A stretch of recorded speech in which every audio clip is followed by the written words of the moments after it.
सोने की मुर्गी का जादुई घर। प्रीतमपुर गांव में रेणुका नाम की एक गरीब लड़की रहती थी। एक कार एक्सीडेंट में उसके माता पिता की मृत्यु हो गई। अपने माता पिता को खोने के बाद रेणुका इस दुनिया में बहुत अकेली हो गई। वह अपने माता पिता की छोटी सी झोपड़ी में रहती थी। उसके पास खाने के लिए कुछ भी नहीं था।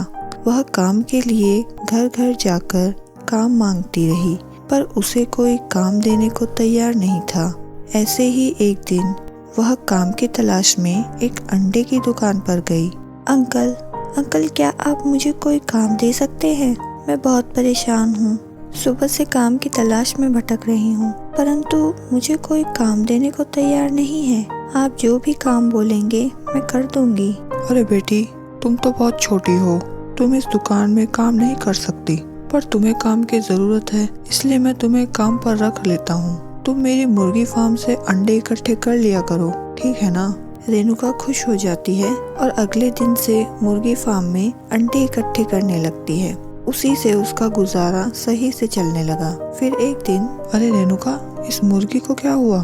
ये चल फिर क्यों नहीं रही है? लगता है इसे कोई बीमारी हो गई है। इसे सोनू की चिकन शॉप पर बेचाओ, वरना ये दूसरी मुर्गियों को भी बीमार कर देगी। लेकिन वो इस बेचारी मुर्गी को काट कर बेच देगा ना? हाँ तो ठीक तो है, अब इस मुर्गी का यहाँ कोई काम नहीं। अंकल आप ये मुर्गी मुझे दे दो, मैं इसका ख्याल रखना चाहती हूँ। आप बस ये मुर्गी मुझे दे दो ना, प्लीज अंकल। रेणुका की जिद करने पर दुकान वाला उसे मुर्गी दे देता है और रेणुका मुर्गी को घर ले आती है। आओ प्यारी मुर्गी, तुम्हारी चोट पर हल्दी लगा देती हूँ। मेरी माँ कहती थी चोट पर हल्दी लगाने से चोट जल्दी ठीक हो जाती है। तुम घबराना मत मेरी प्यारी मुर्गी, तुम बिल्कुल ठीक हो जाओगी। रेणुका मुर्गी की चोट पर हल्दी लगा देती है, लेकिन उसकी चोट ठीक नहीं होती और दिन पर दिन उसकी हालत और खराब होने लगती है। मेरे पास तो इतने पैसे भी नहीं हैं जो मैं इस मुर्गी के लिए दवाई ला सकूं। वीरपाल अंकल के पास जाती हूँ, उनसे कुछ पैसे उधार ले लेती हूँ।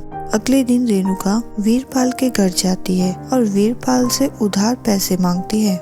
रेणुका की बात सुनकर वीरपाल के मन में लालच आ जाता है। क्यों ना मैं धोखे से इस लड़की के घर को अपने नाम करा लूं? इसके तो आगे पीछे कोई भी नहीं है। ए लड़की, पैसे तो मैं तुझे दे दूंगा, लेकिन बदले में तुझे अपने घर के कागज मुझे देने होंगे। बेचारी रेणुका अपने भोलेपन में वीरपाल को अपने घर के कागज दे देती है और पैसे लेकर अपनी मुर्गी का इलाज कराने लगती है। अब देखना मेरी प्यारी मुर्गी, तुम बिल्कुल ठीक हो जाओगी। तभी वहाँ वीरपाल आ जाता है। अरे ओ लड़की, चल निकल इस घर से, ये घर अब मेरा है।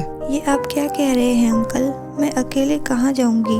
मैं जल्दी ही आपके पैसे लौटा दूंगी। वीरपाल रेणुका की एक नहीं सुनता और उसको घर से निकालकर अपना कब्जा कर लेता है। अब मैं अकेले कहाँ जाऊँ? मेरा तो इस दुनिया में कोई भी नहीं है। रेणुका जहाँ भी मदद मांगनी जाती है, सब उसे डांट कर भगा देते हैं। अब हम कहाँ जाएं मेरी प्यारी मुर्गी, तुम ही बताओ। लगता है आज रात इसी जंगल में गुजारनी पड़ेगी। तभी मुर्गी जंगल की तरफ भाग जाती है। अरे मेरी प्यारी मुर्गी, कहाँ जा रही हो? वापस आओ, उधर जंगल है। मत जाओ, उधर जंगल है, रुक जाओ। रेणुका की मुर्गी जंगल में एक गुफा में चली जाती है। अरे मेरी प्यारी मुर्गी, तुम इस डरावनी सी गुफा में क्यों आ गई? पता है ना, बाहर बहुत तेज बारिश आने लगी है। आज रात यहीं रुक जाते हैं। उस दिन से रेणुका उस गुफा में ही रहने लगती है। एक दिन अचानक से उस गुफा में एक साधु बाबा आ जाते हैं। अरे ओ छोटी लड़की, तुम यहाँ इस गुफा में क्या कर रही हो? मेरे पास घर नहीं है, मैं इस संसार में बिल्कुल अकेली हूँ। मैं और मेरी मुर्गी यहीं रहते हैं। रेणुका ने उस साधु बाबा को सारी बात बताई। ये लो बेटी, अब से ये मुर्गी साधारण मुर्गी नहीं रही, ये एक जादुई सोने की मुर्गी बन गई है। लेकिन बाबा, मैं इस सोने की मुर्गी का क्या करूँगी? इसे तुम अपने साथ अपने गांव में ले जाओ। तुम इस जादुई मुर्गी को जो भी बोलोगी, ये वही करेगी। अच्छा बाबा जी, मैं इसे अपने साथ अपने गाँव ले जाती हूँ। रेणुका अपने गांव में आकर, हे जादुई सोने की मुर्गी, मुझे रहने के लिए एक अच्छा सा घर दे दो। तभी वह मुर्गी जादुई सोने की मुर्गी में बदल जाती है। अरे वाह, ये तो बहुत विशाल सोने की मुर्गी का घर है। मुर्गी घर के अंदर जाकर रेणुका देखती है, वह मुर्गी घर अंदर से बिल्कुल खाली था। अरे इस घर में तो कुछ भी नहीं है, ये अंदर से तो बिल्कुल खाली है। रेणुका घर से बाहर आ जाती है और मुर्गी घर से बोलती है, हे जादुई सोने की मुर्गी, इस घर में तो कुछ भी नहीं है, ऐसे कैसे रहूंगी मैं इस घर में। अरे रेणुका, तुम अंदर तो जाकर देखो, तुम्हें सब कुछ मिलेगा। अरे वाह, यहाँ तो सब कुछ है, कितना सुंदर घर है। तभी रेणुका मुर्गी घर से खाना मांगती है और भर पेट खाना खाती है और उस दिन से हंसी खुशी उस जादुई मुर्गी घर में रहने लगती है। और दूसरी ओर पूरे गांव में यह बात आग की तरह फैल जाती है और तभी वीरपाल रेणुका के पास आता है। अरे बेटी, ये इतना विशाल सोने का घर तुम्हारे पास कहाँ से आया? इसे कोई चुरा कर ले गया तो तुम्हें क्या डर नहीं लगता? नहीं नहीं, ये कोई मामूली मुर्गी घर नहीं है, ये तो एक जादुई मुर्गी घर है और ये मेरी मुसीबत में भी मदद कर सकता है, इसलिए मुझे डरने की कोई जरूरत नहीं है। अरे ये लड़की तो बहुत चालाक है, इसे कितना डराने की कोशिश कर रहा हूँ, लेकिन इसे तो किसी बात का कोई डर ही नहीं है। वीरपाल वहाँ से चला जाता है। फिर ऐसे ही रात हो जाती है और आधी रात को रेणुका को कुछ महसूस होता है। उसकी आंखें खुलती है तो वह देखती है वहाँ एक डाकू खड़ा होता है। वह रेणुका पर हमला कर देता है और रेणुका को घर से बाहर फेंक देता है और उस जादुई मुर्गी घर को बांधकर अपने साथ ले जाने लगता है।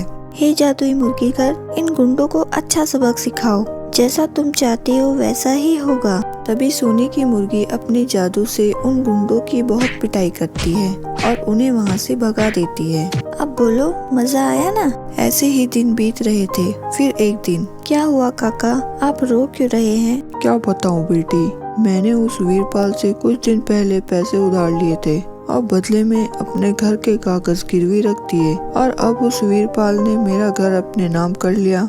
बताओ बेटी, मैं अब अपने परिवार को लेकर कहाँ जाऊँ? अरे काका, आप फिक्र मत करो, मैं कोई रास्ता निकालती हूँ। रेणुका मुर्गी के पास जाती है। हे जादुई मुर्गी घर, तुम मुझे कुछ पैसे दे सकती हो? मुझे अपने काका का घर वीरपाल से छुड़वाना है। ये लो ये पैसे और काका के घर के कागज वापस कर दो, नहीं तो तुम्हारे साथ बहुत बुरा होगा। अच्छा, अब तो मुझे डराएगी। जा, नहीं देता घर के कागज, कर ले जो कर सकती है, वैसे भी घर के कागज मेरे नाम है। हाँ, एक शर्त पर मैं घर के कागज काका के नाम कर सकता हूँ, अगर तू वो विशाल सोने का मुर्गी घर मुझे दे दे तो। ये वीरपाल ऐसे नहीं मानेगा, इसे तो मजा चखाना ही पड़ेगा। ठीक है, तुम वह मुर्गी घर ले लो। रेणुका अपना विशाल सोने का मुर्गी घर वीरपाल को दे देती है और काका के घर के कागज ले लेती है। तुम्हारा बहुत बहुत धन्यवाद बेटी, लेकिन तुमने हमारे लिए अपना घर वीरपाल को क्यों दे दिया? अब तुम कहाँ रहोगी? तुम ऐसा करो, तुम हमारे साथ रह लो। आप देखते जाओ काका, इस वीरपाल को मैं कैसा सबक सिखाती हूँ। अब ये मुर्गी घर मेरा हो गया, अब इस घर में मैं रहूँगा। हे जादुई सोने के मुर्गी घर, इस वीरपाल को अच्छा सबक सिखाओ।